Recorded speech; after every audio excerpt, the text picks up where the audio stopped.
Welcome back, my little recusants, to another episode of our Pokemon Yellow Nuzlocke. So, Roxas is continuing with his journey towards Lavender Town, trying to get through the Dark Cave. With Splishy now evolved, Roxas feels unable to control him correctly, and so wants Seraphine and Pikachu to become stronger in order for his team to be more balanced. To do that, he's going to go back to the previous route and challenge any trainers he might have missed. So let's see what this episode has in store. Let's roll that title card. The Savagery of Splishy. Roxas wishing to let Peekaboo have more of a time in the spotlight, he challenges another trainer who has a Meowth. Very much the cat and mouse problem. But we have Thunder Wave, so paralyzing is always a good option, having their speed. Not that Pikachu's going to have trouble outspeeding, but it does mean there is a chance of them not being able to move due to paralysis. And with Flash as well, being the new HM that we've learned, we are able to lower its accuracy, keep it from attacking. And losing our attack isn't that big of a deal. So with that, we're going to start our Thunder Shocks. We should be learning Thunderbolt soon, hopefully. But yeah, with all of this and a critical hit from Pikachu, we nearly are at victory. But one last scratch attack for a good bit of damage, and this trainer is defeated. Roxas again being a competitive trainer, we have to basically make sure we fight any and all trainers. We kind of can't deliberately skip any. But with Peekaboo finishing up a battle, it's time for Seraphine to take the stage. With this being a hiker, I had a high probability that he's going to have rock types, and that's basically why we taught Seraphine Water Gun. She's able to hit with super effective damage, and she's able to put them to sleep to also protect her HP pool. So she's going to be able to carry on without much health loss and maybe get into another battle later on. And that's kind of the problem I'm finding with Pikachu and Jigglypuff, is that like they're grand except they are very delicate. And at least with Pikachu, it has more damage output with its higher special. But, you know, Jigglypuff, while frail, it almost is counterbalanced by the fact that Jigglypuff just has so much HP. And, you know, against other Pokemon that aren't resistant to normal attacks, she is able to do quite a lot of damage and paralyze. So, you know, it's not all negative, but just the rest of the stats just aren't living up to all the hype. And interesting tidbit, since this is based off the anime, this actually is a reference to a character in the Pokemon anime Season 1. The guy that set up his own gym with a Sandshrew, this is him. And so let's see if we're able to beat his 100 victory streak. Starting off with a sand attack to make us miss, and then a critical slash. Very risky. If we had have singed, and if Jigglypuff had slightly lower HP, we would have lost a Pokemon there. So that's the risk. I'm feeling like beyond Sunny, Gyarados, who we're not really able to use now, and Nidoqueen and Pidgeotto, they're kind of the ones that can take a hit. I wouldn't even really trust Sunny to take a critical slash. Like, really only Nidoqueen and Gyarados. So, it's not really great, but at least we have Sunny, Sleep Powder, Growth, Vine Whip, you know? It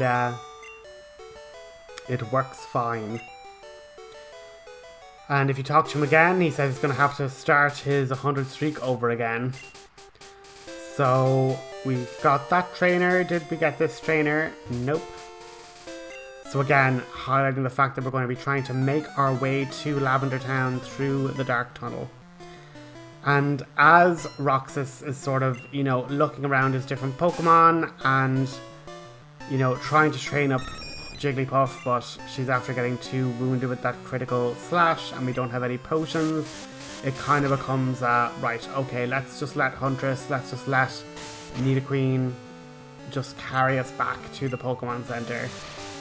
And yeah, even now, even though it's been so many different episodes, I'm still terrified of a Rattata just critting with a Hyper Fang, and then we lose another Pokemon. Like what happened with Butterfree earlier, like there's just no real security anymore. And Huntress is getting nearer and nearer to 30, so we're gonna have to like split up this training so we don't get over leveled for Erica. But at the same time, Pidgeotto just levels up quickly, or at least more quickly than it does with Gyarados or Nidoqueen. So like it is going to skyrocket higher and higher. But I'm still just waiting and praying for the day that we can just get a flying move. And unfortunately, it's like we've been waiting for this level up move, like Wing Attack, for ages, and I have a funny feeling we're going to basically get one of the best flying moves before that even gets learned. So it'll be completely a waste of time. But yeah, now we have to worry about Sand Slashes and their high critical hit moves. So between Raticate and Sandshrew, it's very much a dangerous road that we need to make sure we have Pokemon that can just tough out high power normal moves. Like maybe that's a rock type, I guess, like I don't know. But we have another battle with a Hiker. Again with a Geodude. Not the best matchup here, and we're kind of looking, Seraphine can't take it, so it's gonna have to be Sunny, because unfortunately our water type doesn't have any water moves. And the normal Pokemon that has water moves is literally on 3 hit points. So, not going to be the best thing. But we're going to just use Growth now. So, you know, if it works, don't change it. So, using Growths until we wake up or we get to 3. Either or works fine. We've managed to make it to 3. And now, at this stage, I'm pretty sure we're going to one-shot everything. So, Vine Whip a go. Critical hit KO. Wasn't even worried. So, that actually means that we didn't need any of the growth boosts because it just used its ordinary double stats anyway. Machop was finished. And now another Geodude. Second verse. Same as the first. Easy peasy. Job done. And, I mean, you can answer this in the comments, guys, because I was considering just leaving Weeping Bell a Weeping Bell for longer. But I was like, what other moves does it learn? It learns Razor Leaf. I'm like, fair enough, that's pretty good. Critical damage could be useful. But then I'm like, well, I'm using Growth all the time, and Sleep and Growth is good. But if Razor Leaf always crits, we're not going to get the benefits of those growths. So then I was looking at its move pool, and I could teach it something really powerful via TM, and then at that point I'm like, do I just evolve it then? Get those better stats and just get that TM, and then have its final moveset be sorted. If you think Razor Leaf's a good choice, let me know. If you think, just get Giga Drain and have Giga Drain Growth Sleep Powder. Gosh, you know, maybe that's all we need to do. But Roxas then approaching the Dark Tunnel, fighting with that one other trainer who basically says that she has these 2 Pokemon that she loves very much, but she just wasn't able to find any Moonstones to let them evolve. And she kind of says, you know, clearly you also don't have a Moonstone because your Jigglypuff's still unevolved, and like, you know, Nidoqueen's kind of sussy in the Pokeball and like not engaging. But Roxas does then wonder, do I just give the Moonstone to Jigglypuff, she'll become more powerful? And he notices that Jigglypuff herself even is having this contemplation of, do I want to evolve? Will that make me stronger? Will I be better after evolving? Or should I just keep at my own strength and keep being able to learn more unique abilities? We then come up against a growling Cubone that is literally just weakening and weakening my poor Huntress again and again.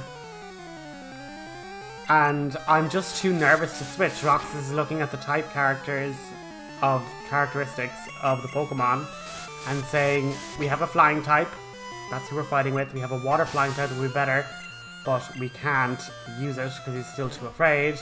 We have a water type that's also, or a grass type that's also a poison type, so that's weak. We have a ground type and a poison type that's quad weak. We have an electric type that's weak.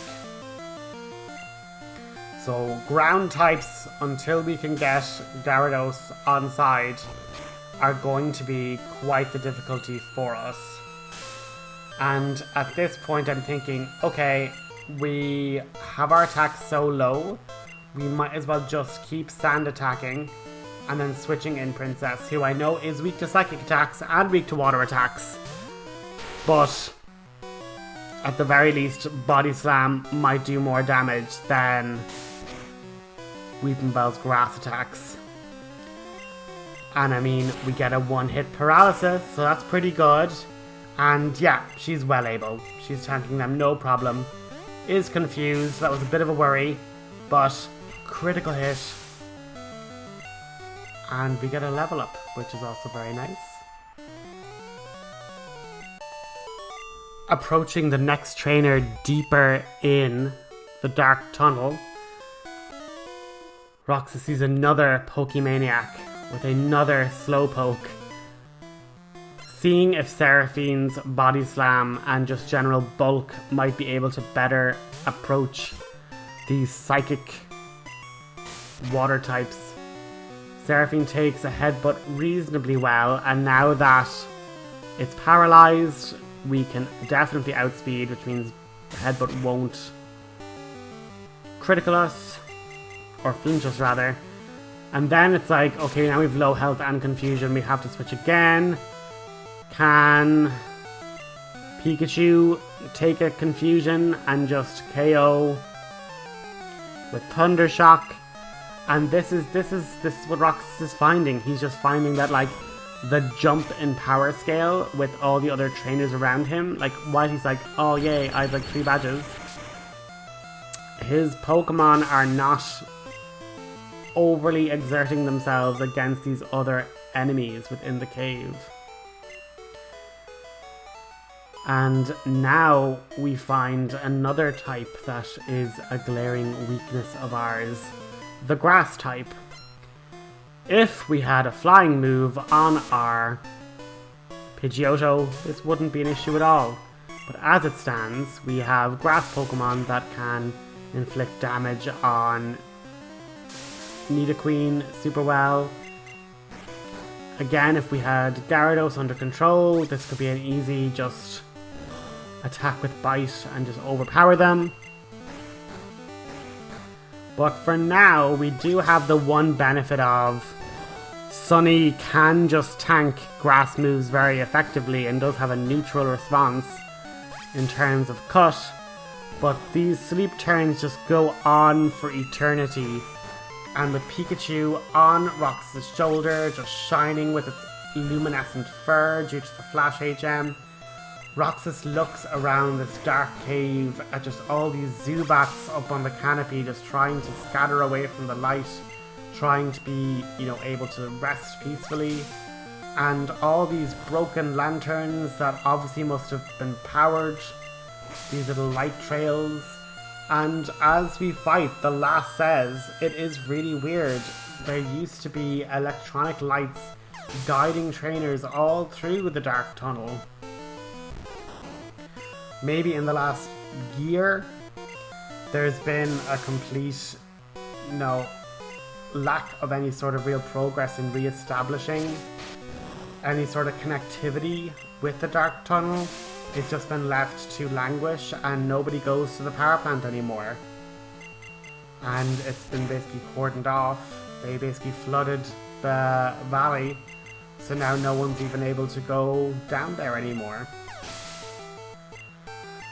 Unperturbed, since he has the Flash TM and he's able to make it through these dark corridors, he continues on, once again finding another trainer to do battle with.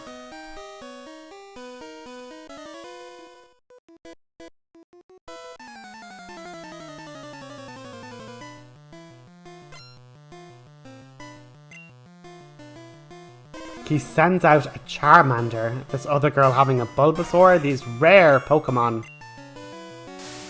that we have not seen yet in our campaign so far. Leading with Sunny, Roxas does decide to play a bit more daring. He can put it to sleep and use Cut, a neutral attack.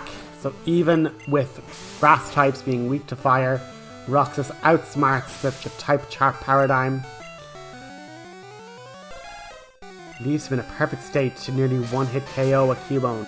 Luckily not getting punished with no Bone Club or other ground attack. Sunny comes out unscathed.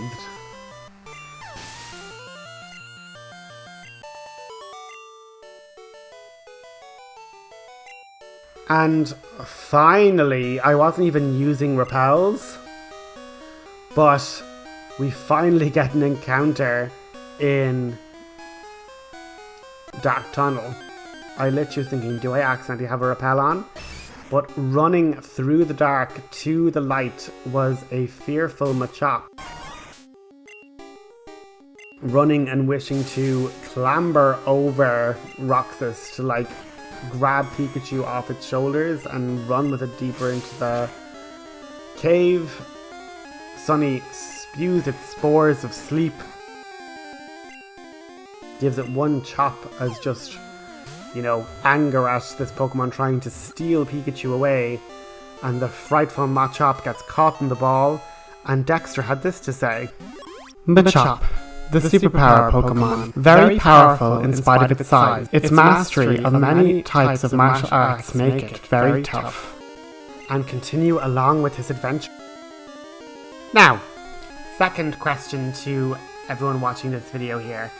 So I obviously have a bunch of Pokemon that are in the reserve. We have like Cullen the Zubat, we have Hawkeye the Spearow, we have Chad the Machop, we have a bunch of people that are just sitting in the boxes. We have, again, Prince, you know, our OG Nidoran male, third encounter.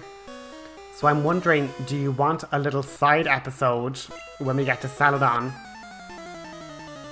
where we can basically run along and just use the higher level Pokemon there to train up Zubat, Spearow, Machop, and just get them to like a mid-20s level stage that I just have backup Pokemon for the Nuzlocke going forward?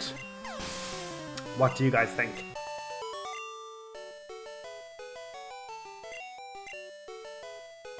Please let me know in the comments. I would be interested in your input as to how we go through this series. I just know that Celadon's going to have like a really big surprise, so I hope you guys will be happy when you see it. But tuning back into our main protagonist, Roxas, he then gets challenged by a hiker, and Roxas becomes acutely aware that relying solely on Sunny to carry the entire team safely through all these rock encounters, these fighting encounters, it is beginning to wear its toll on Sunny, getting her weaker and weaker as she lashes out at Geodude after Geodude, expending all of her energy in getting through this gauntlet of challenges. Roxas is acutely aware that while Nidoqueen does have Double Kick, the defensive power of these rock types will take more hits from physical attacks than it will need to take from special ones.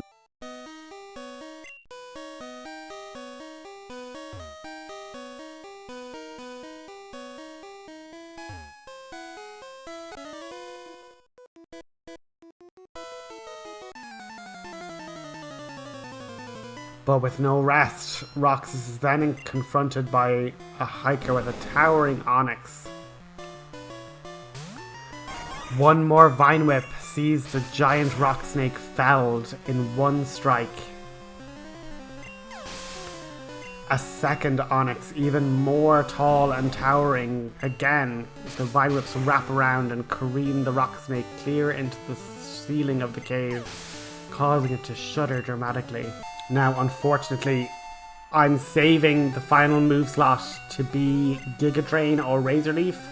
I'm thinking more on Giga Drain, but that means Acid has to be abandoned, unfortunately for us.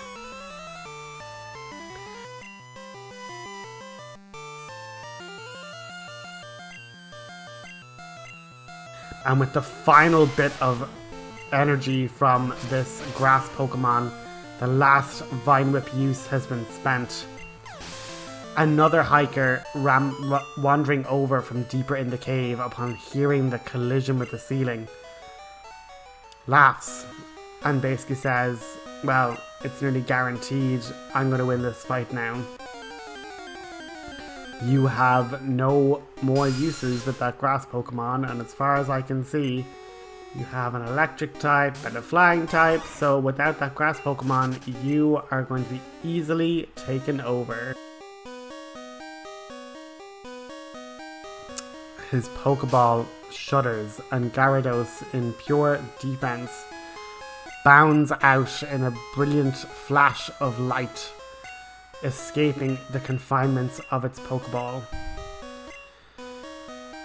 On remembering back to the fight with Misty, Gyarados produces a flurry of projectile bubbles in a beam of concentrated power towards the hiker. Hiker laughs and says, that might be a water type, but it's still flying, so if I get one good hit in, it's game over. Challenging Roxas, Splishy takes center stage in a protective stance, blasting both Geodude and Graveler simultaneously. He sent out two Pokemon at once, 2v1, and still Gyarados was proven the victor.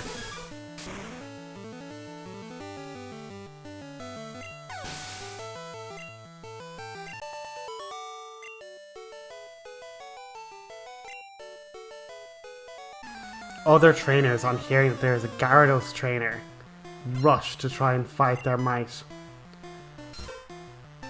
One girl says, well, your Gyarados might be intimidating now, but watch how much we can defeat it once it's asleep. However, Jigglypuff is quickly dispatched, leaving Seraphine a little bit concerned at just how easily it was dispatched by a powerful Pokemon like Gyarados. Seraphine looks towards Roxas' bag and the glint of a Moonstone with contemplation. Back to the fight, however, and Splishy gains its own level from its own battling experience for the first time. No longer having to be withdrawn or switched back from the Pokeball, Splishy revels in this destructive power that this Pokemon has. Once again, another hiker appears as rock types and falls. Another trainer appears with Pokemon and is defeated by the strength of Roxas' Pokemon. Another trainer fights and falls until eventually Roxas starts to see the light at the end of the tunnel. Even with this combined strength of Gyarados now on his side, all of his Pokemon are worn down and tired. And we will pick up the next episode where we leave off, taking our first steps towards Lavender Town. Thanks for watching.